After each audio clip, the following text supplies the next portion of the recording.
I thank you all for joining us for the last of our system plan presentations that we are officially doing during the course of the system plan project. Thank you all for hanging in there with us and hanging tough over the course of the last couple of years trying to get this system plan done. This is the last of three major projects that we've been doing since basically the start of 2015 to investigate all the planning aspects of what Oklahoma's airport, aviation, and aerospace industry have to offer. I'm looking forward to what Barb and Jviation have to present to us as the summary findings for the conclusion of this event, and we're there. We are on final approach, flap set, gear down. We're ready to make that landing. So again, thank you all to those of you that are sitting in on this one today, as well as those that have sat in on past presentations, and look forward to a good report. Barb, take it away. Thank you, Grayson. I think the last time that we gathered everybody together for the system plan was, I don't know, I'm trying to think, we had a demo of the GIS database tool that's been developed to support the system plan, and I'm blanking out whether that was at the end of May or at the end of June, but we didn't wrap things up quite as quickly as we had hoped in the beginning, and that was because we were giving airports and the FAA the time they needed to review the documents, review what the plan was saying about their individual airports. And we wanted to make sure that, all of aviation changes daily, and it's hard to start a plan, 18 months ago and then have the beginning and the end match. So we wanted to do everything we could do to make sure that what's reported in this document is in fact the latest and greatest and the best that we could do without having to start over again every month, which wasn't really a realistic plan. But I think we've got everything now. We're as Grayson said, we're ready to touch down. Hopefully we don't have any aborted landings, because I'm hoping that we've got this thing just about nailed down. The presentation that we're going to go through today, is there a way I can turn my video off? There we go. The presentation that we're going to go through today really, as you'll see when you get a hold of the study document, really follows the executive summary for the system plan. And some of you we haven't talked to perhaps ever about the plan. Some of you we haven't talked to in quite a while. So it's important to start off with just a little bit of overview of what the system plan really is. First, it's important to point out that it does follow FAA guidelines. FAA has a specific advisory circular on aviation system plan. They were a major funding partner with OAC in the preparation and the development of this plan. They have been actively involved. I'd like to thank them for that in reviewing and providing input for the document.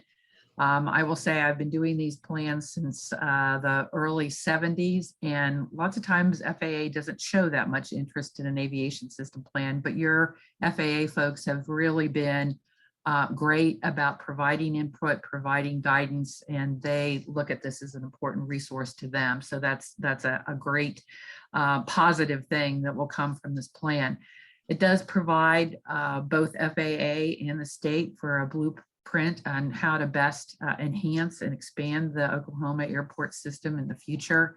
And it helps to guide strategic investment. Anybody that deals with airports on a regular basis knows there's never enough money to go around to address all the needs that airports have. So this document really helps OAC and the FAA determine where they can get the most return on their investment for the projects that have the most potential to elevate the performance of the state airport system. And overall, then the plan helps Oklahoma to make sure that they have a good and solid plan for meeting not only transportation needs in the state, but also the state's economic objective. Now we're not moving.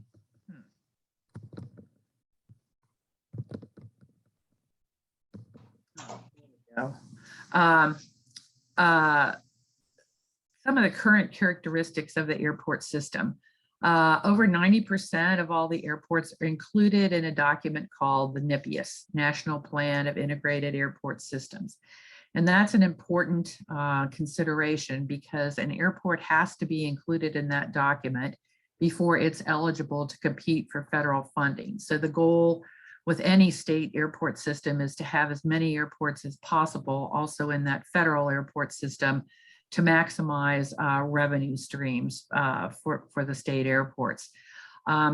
The commercial airports serve about 3.8 million commercial in-planing passengers each year. There are 108 airports in the state system. 4 of those airports are commercial airports. The other are 104 are commercial. Oh, no, sorry, 4 are commercial, 104 are general aviation. I'll get it right here. For a total of 108 airports in the state system. There are about 2,600 aircraft that are based at airports throughout the state, and combined the airports support in terms of annual operations about 1.3 million takeoffs and landings. Those could be general aviation, the majority of them are. It accounts for commercial planes that use the airports, some cargo activity, some military activity, but the bulk of that is general aviation activity. In terms of the study process, most of you that are affiliated or help to run an airport have done a master plan, know about the steps in that. The steps in a airport system plan statewide are not terribly different than they are for an airport master plan. We do a very extensive inventory, we do a forecast, but then we sort of veer off a little bit and get into some other tasks that aren't usually part of a airport master plan. And those would be airport role setting, system evaluation, setting up facility and service objectives for airports in different roles. And then we kind of come back into the same path as an airport master plan, identify the costs and come up with a final recommendation. So we'll be talking about a lot of those steps and the findings from those steps in the presentation today. When we started the plan, one of the things that we did with OAC was to determine how would we evaluate the system? How would we measure its current performance? And we came up with a set of what we call system performance measures. There are 5 of them. And we determined that Oklahoma wanted to have a system that is safe, a system that is efficient, a system that is accessible, a system that supports the economy, and a system that meets user needs. So those are our big system performance measures that help to guide the system planning process. If you think, and I don't even know, I should know this because I have grandchildren that are still in school, but when I was in school, we used to get a report card, a paper one, that said, here are your subjects: geography, social studies, math, whatever you were taking. And then you got a grade related to each of those subjects. Well, if you think about the system performance measures, those are the classes or the categories that we're grading the system in.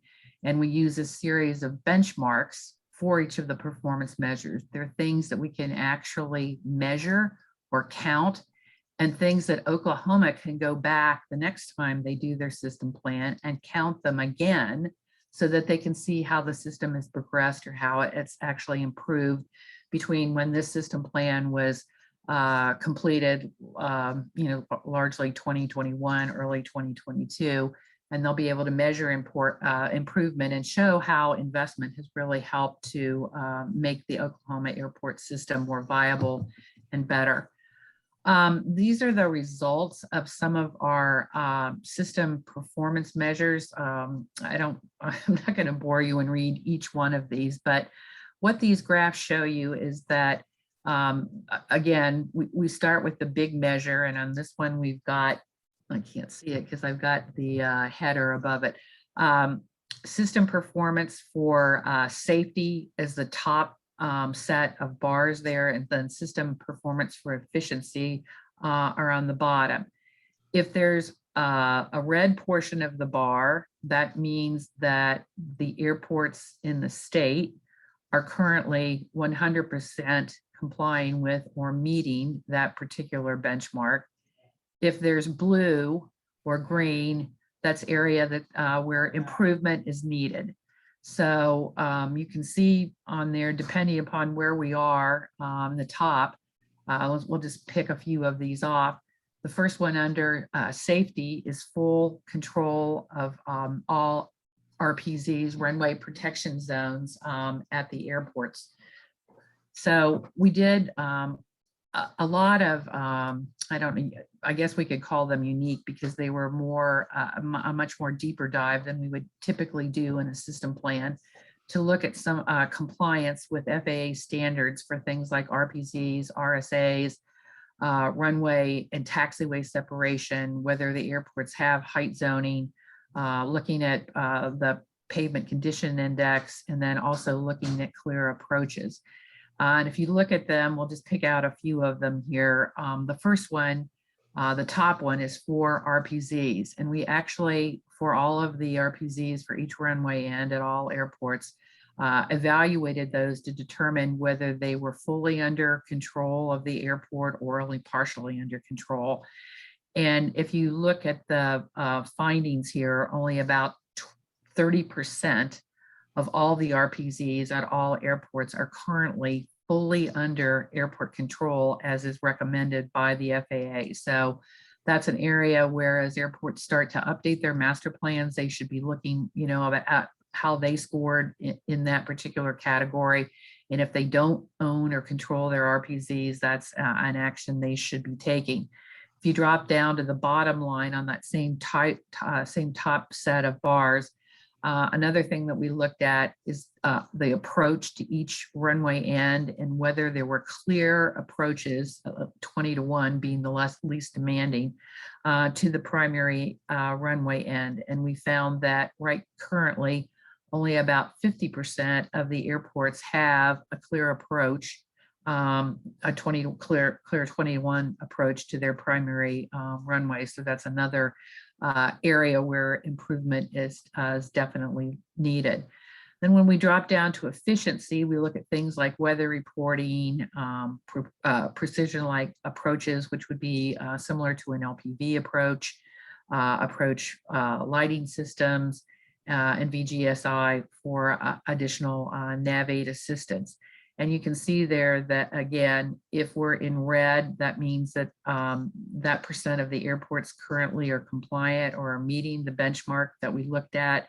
If the line is blue, then those are the percent of airports that currently don't have that particular capability. So on an airport by airport basis, as it was appropriate throughout the system plan, we recommend steps to make all of these lines as red as they should be. I mean, everybody doesn't need to have an approach lighting system, but we did identify that there are airports throughout the state that could benefit from them.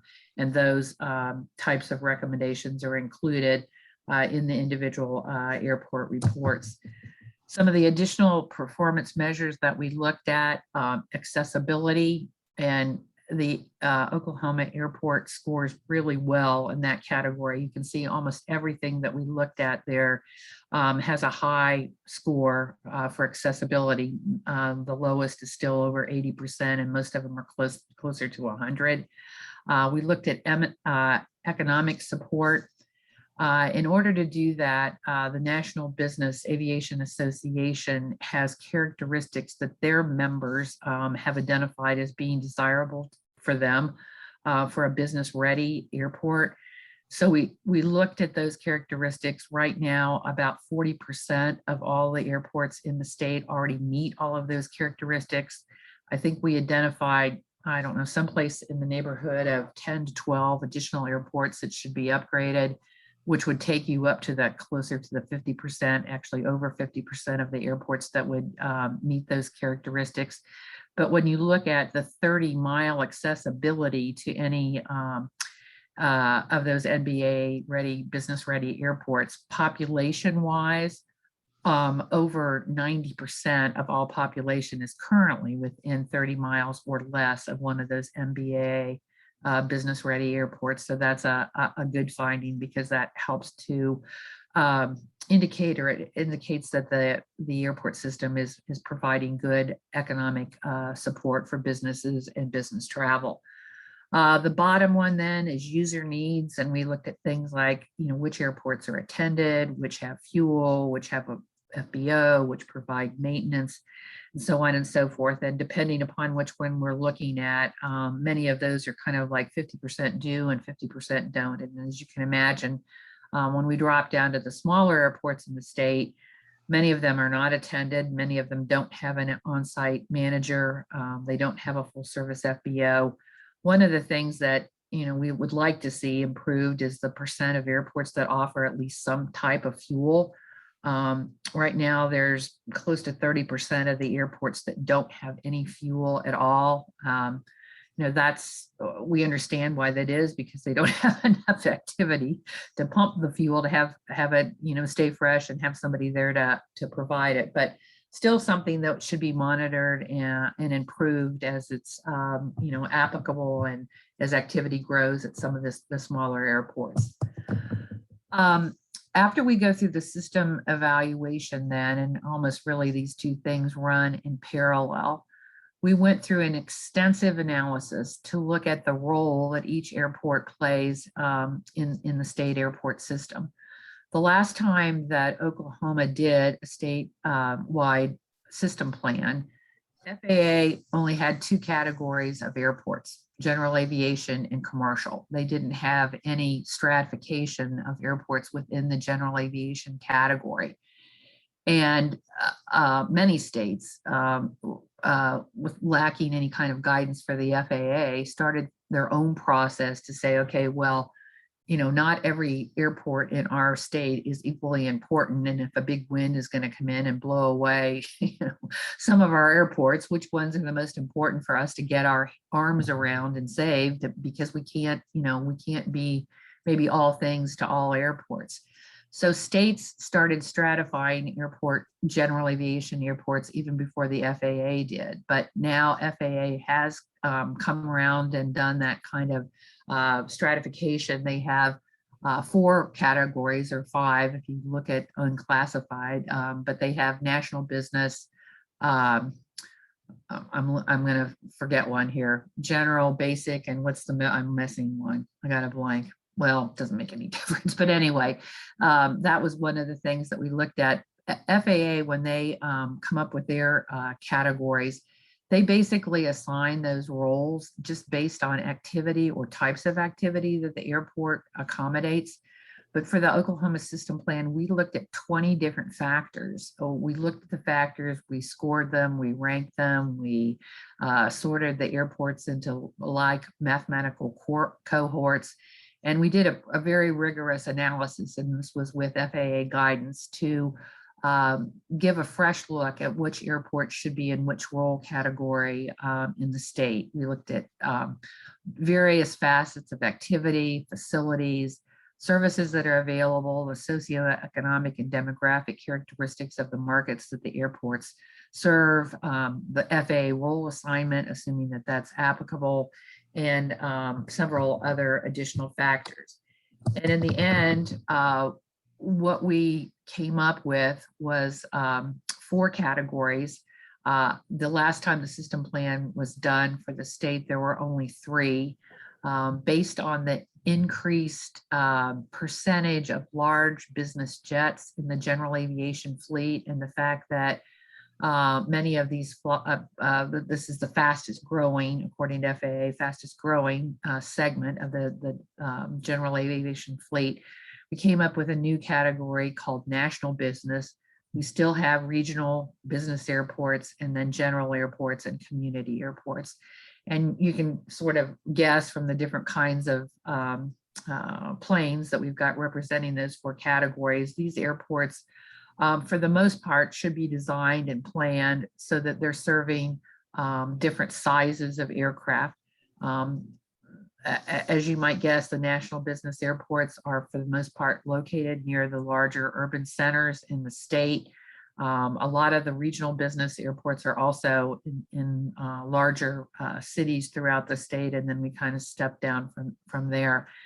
And one of the things that's we found, and this is the results of the stratification process, so about 17% of all the airports fell into the national business category, 26% were in the regional business role, 27% are in the general role, and then the remaining 30% are in the community role. And that information is color coded there, so that you can see the various roles that the airports were assigned to. Once airports are assigned to roles, then as part of the system planning process, one of the next things we do, and I gotta grab some water, hold on,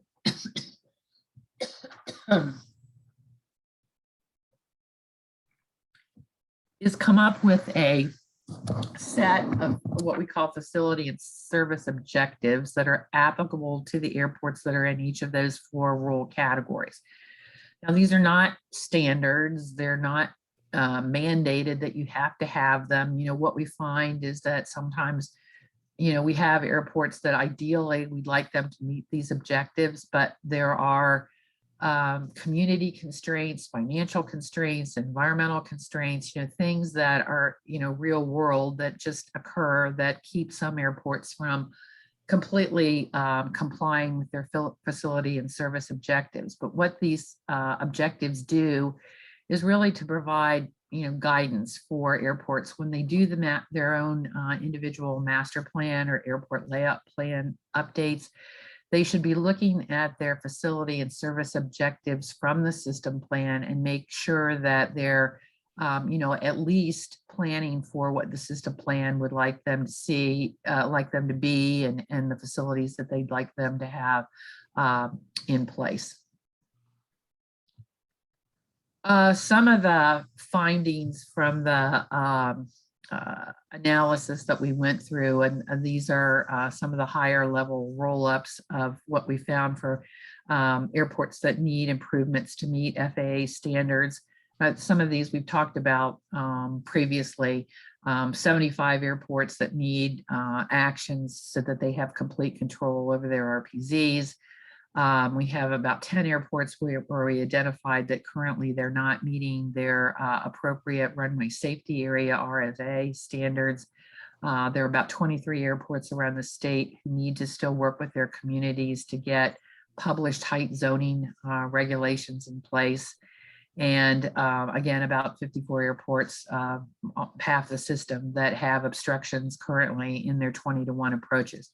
I know I can't read the top one. I know that there's like a bar on my screen and I don't know how to get rid of it. But there are a few airports that have a full parallel taxiway currently that do not meet appropriate runway taxiway separation standards. So they should also be addressed the next time the airport does a master plan. These graphs then, similar to the other graphs that we looked at before, and again, we won't go through each one of these, but we divided the facility and service objectives into 3 categories: objectives that are related to the airfield, objectives that are related to the approaches and lighting that the airports have, and then objectives that are related to actual facilities or services that might be available at an airport, such as fuel or hangar storage and things like that. And what these graphs do is it shows the number of airports for each of the objectives that we evaluated that still would need action, so that all the airports meet their assigned objectives. In some, you know, instances, if you drop down under lighting and approach improvements, we have fewer than 5 airports that currently need an enhancement in their runway lighting to meet their objective. But when you come to bump down then to taxiways, which is the next line down for taxiway lighting, we have about 25 airports around the state that don't currently meet their objectives. For each airport, and each of you were sent your airport, what we call your airport report card, back sometime after the first of the year. I think maybe in the March kind of time frame, we sent those out. So what those report cards do for you, and they're part of the technical report, and they're part of your individual airport report, which each of you will receive at the conclusion of the study.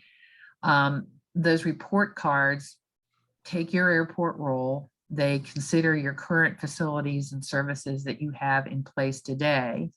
And then they take this facility and service objectives that are applicable to your role within the state airport system and show you on a step-by-step basis where you would need to have a project or some sort of an improvement so that your airport would be fully compliant with its applicable objectives. So these are just the big roll-ups when we talk about everybody in all role categories, but your individual airport information will be provided to you in several different formats so that you have a better understanding of, are you one of these guys that we're showing here that should take action to do something? You'll be able to figure that out. And then hopefully next time you have an airport master plan update or an ALP update, or you're looking at things that you could do to improve the airport, you'll look at these particular projects and consider them, because by responding to these deficiencies, it helps to elevate the overall performance of the airport system. This is just a roll up. If we look at all of the airports and all of the objectives statewide, if it's in blue, that means you're already there, no action is needed.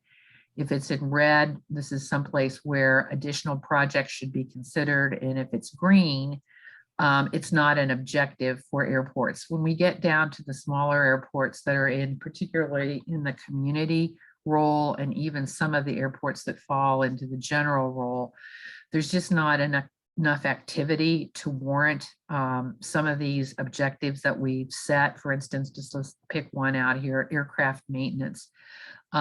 You've got to have a lot of activity to be able to support somebody at the airport performing maintenance on a regular basis. So it doesn't make any sense for low activity airports to have that as an objective, because it's not going to happen. There's just not enough activity.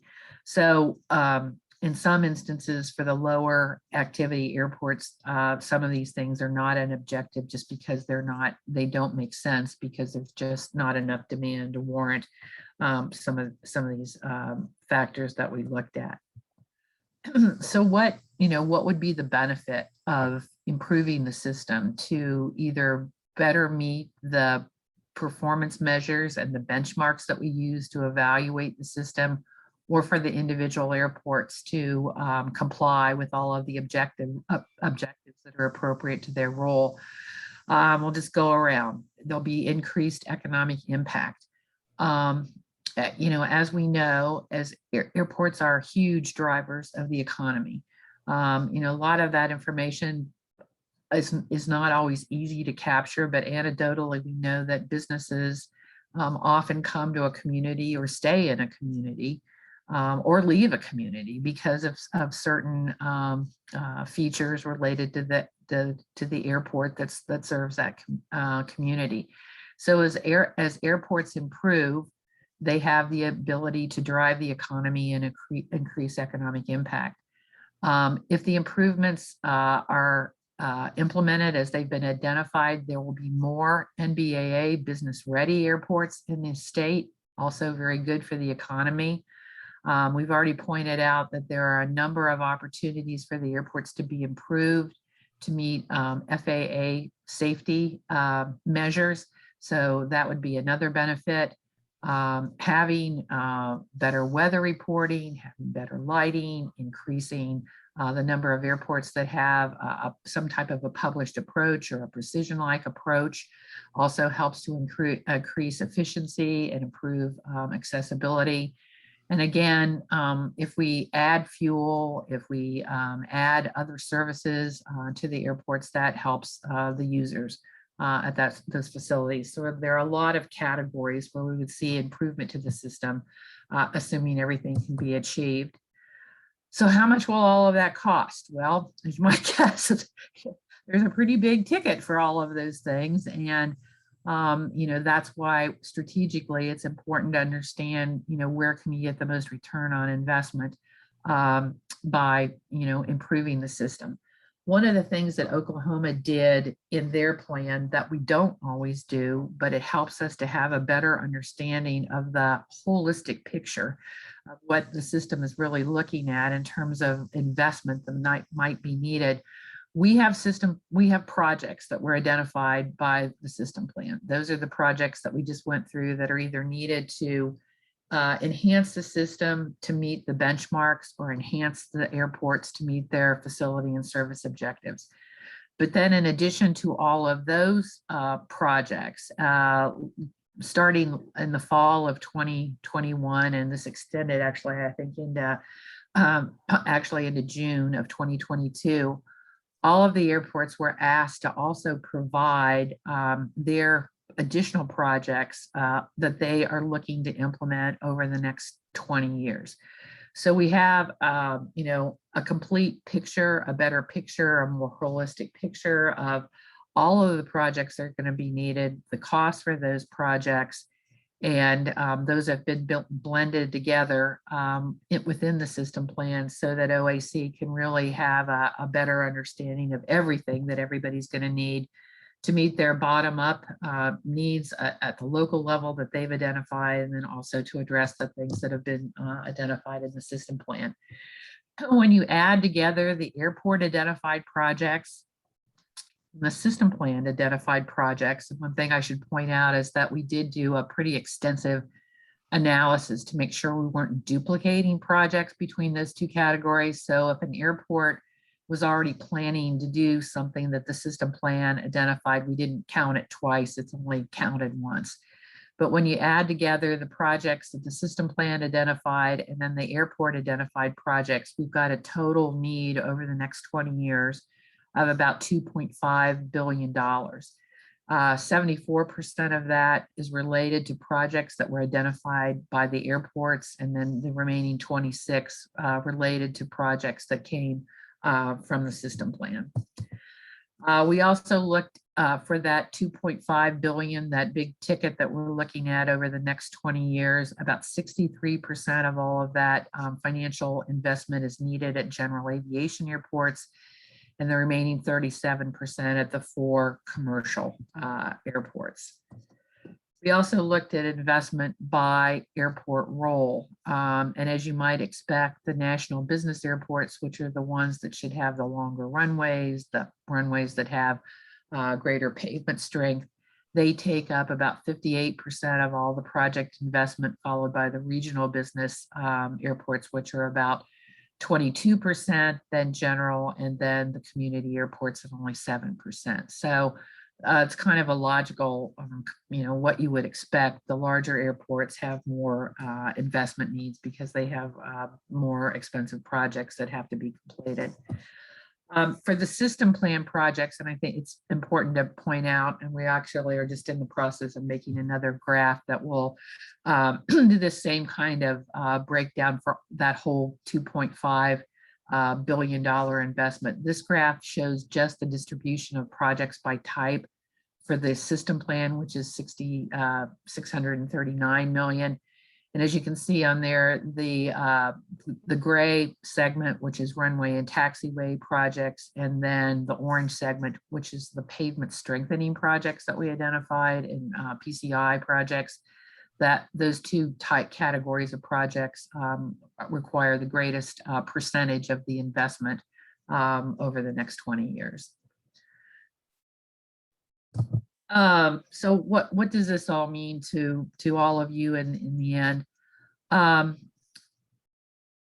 We looked at funds that have been available on an average annual basis over the last 5 years. And these funds included funds that come from the FAA, funds that come from OAC, funds that come from local airport sponsors, funds that come from the airports. It does include some of the new funding, some of the stimulus funding, some of the bill funding, some of the COVID recovery funding, but on an average annual basis over the last 5 years, about $85.8 million has been available to invest in the projects that are needed by the Oklahoma airports. If we take the 2.5 billion that we think could be needed over the next 20 years on an annual, average annual basis, that equates to about $125 million that you would need. if you were going to be able to fully address all the projects that came from the system plan and all the projects that were identified by the airport. So that leaves a funding gap, 39.2 million, so almost $40 million short that you would still be in order to address all the needs that have been identified within the system plan, either that were generated by the airports or that came actually from the system plan itself. And that might be a little optimistic because that assumes that going forward, some of this new federal funding that we've had over the last few years will continue to be available. I mean, I know that's what everybody's hoping. I actually was talking with, we have several people that work for Jviation that were, previously FAA people, and their thought was that this funding could likely stay in place, and then would stay in place as a way to address all the recent inflation that we've been experiencing in terms of the cost of airport projects just going up and up and up. So that really we're not necessarily gaining, but we're not losing. So they're thinking that it is possible that these new funding streams that will continue to see more money flow in because of the significant inflation in airport construction costs that we've seen over the last couple of years. But the thing that's really, I think that one of the most important messages from the whole study is that the airports need about $125 million a year to do everything that we're talking about them needing to do. But in any given year, those same airports are pumping 10.6 billion, not million, billion into the state's economy. So if you look at what you're getting for that investment, it's a huge, huge return. And anybody that, you could say, if you invest this, you're going to get 10.6 billion back. I think most people would take that as a good way to invest their money and to make sure that they were making wise investments. So this is just kind of a high level, I don't know, summary of yes, you have a lot that you need to spend, but when you look at what the return is, it's far, far greater. We are in the home stages of preparing all of the reports. Everything really should be complete pretty much by the end of this month, the first part of October. We've got a couple aviation conferences that Nick and Grace and I know will be gone, and some of our staff will be gone next week. So that's going to slow us down just a little bit, but we're working on everything, and we would anticipate that most of these reports will be finished that first week of October, and certainly we'll start to see things roll out shortly thereafter. OAC's plan is that once everything is finished, you'll be getting an email announcement from them. They'll let you know what reports are available, where those reports are, how you can gain access to them.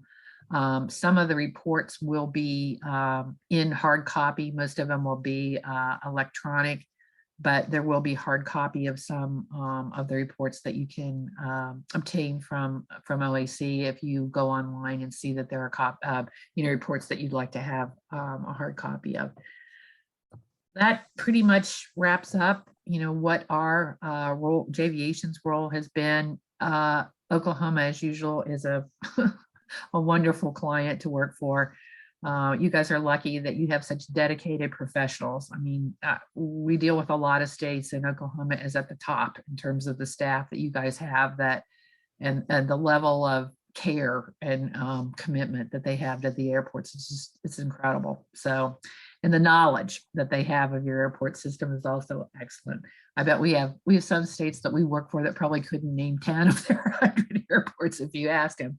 And I can guarantee you Nick can name and tell you where every single one of these airports are. So you're lucky because you have a good state aviation department, and we're hoping that this plan is really something that's useful and beneficial to them and really helps them to make sure that your system is strong, healthy, and that you make good investment choices over the next several years before this plan is updated again. open to any questions that anybody might have.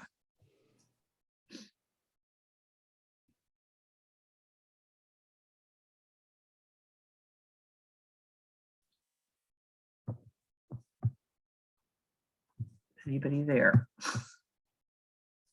Well, I'll go ahead and step in a little bit, Barb. So I had this like scary thing that was like, oh crap, was I just like talking to myself at all time? oh, we got you loud and clear, but All right, no, good. thank you for the kind words. It has been a marathon on this project, as I'm sure it always is for the system plan updates, especially whenever we're going through and do a full complete review and update. This go around. I know we've had some updates since 1999, but in all reality, it's been since then since we've really done a project to this caliber. So one, I want to thank Jviation and all their help in this, the course of this project. Just a couple of other little items to tie up there at the end.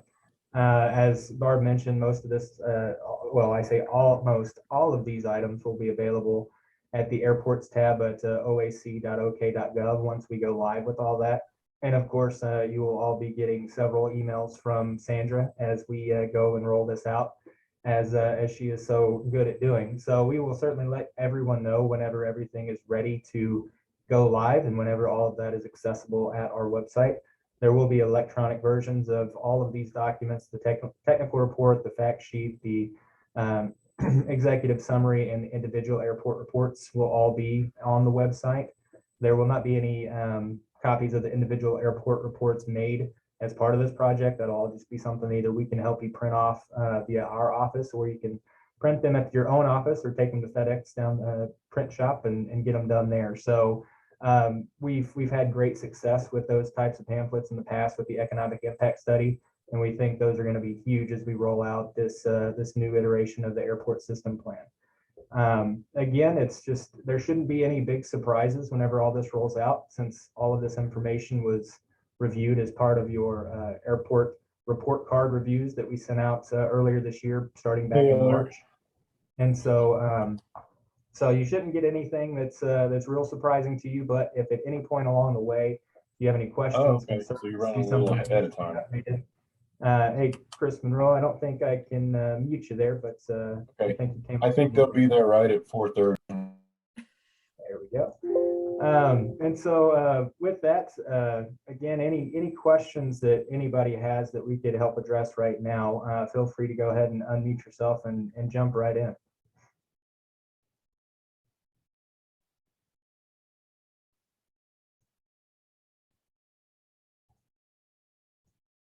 Hearing none, I will assume that Barb did a fantastic job at explaining everything to you, but also, as you can see here on the screen, any of my numbers or my email address, feel free to contact me at any time. I'm happy to talk through any of these items or get anything squared away. The other item that wasn't mentioned here that will be on our website as well is that GIS tool that we talked about in a previous webinar as well. And so that'll have a good little help guide as you log on to that for the first time. I say log on, as you visit it, you don't have to log in. And so if you have any questions as you go to navigate that again, just reach out to me and we'll be happy to help you along the way there. With that being said, Director Arties, any last words that you wanted to conclude us with before we hop off of here, sir? No, I think I am good. Thank you, Nick. Thank you, Barb and Jviation, for putting on a good project. And I think we're all looking forward to the light at the end of the tunnel. I can see it coming, I think. Absolutely. Well, Barb, thank you once again. And as all of you know, this video will be posted on our YouTube with the rest of our webinars for future reference. And so as you need to check out any of those, feel free to visit our YouTube page and check out those videos or anything else that we have on there, as we always try to keep you entertained with some of that comment or that content. One person I forgot to thank, Nick, Zach Hathard. I don't know if Zach, I think Zach's on. Zach has been the lead planner on this, and he's done, you know, he and Nick have worked so hard together on so much of this, and Zach's done a great job. And this is, you know, he's been involved in different parts of system plans, but I think this is the first one that he's gone start to finish. So it's been, it's been a good learning experience for him too. Well, good. Well, he's certainly done a great job in the time that I've worked with him. So I certainly do appreciate both of you, as y'all have been the lion's share of my communication. But everybody on your team certainly appreciate all the hard work, because as we know, there is no shortcut in getting through these types of projects. No, So, no, unfortunately, there is no shortcut. absolutely. It's a team effort, and that includes all of you on this call and everybody that's part of the Oklahoma airport system. None of this exists without all of our cooperation and coordination. So all of our consultants, our airports, our research institutes, everybody that's been a part of this. I wanted to go ahead and thank everybody that's on this call, and some of those that aren't with us today just from traveling or being busy. But I want to thank everybody. And again, please feel free to reach out to myself or Barb if it's between now and the end of October anyway, if you have any questions, concerns. But obviously feel free, contact me anytime, and I'm happy to help. But again, thank you all for joining us today.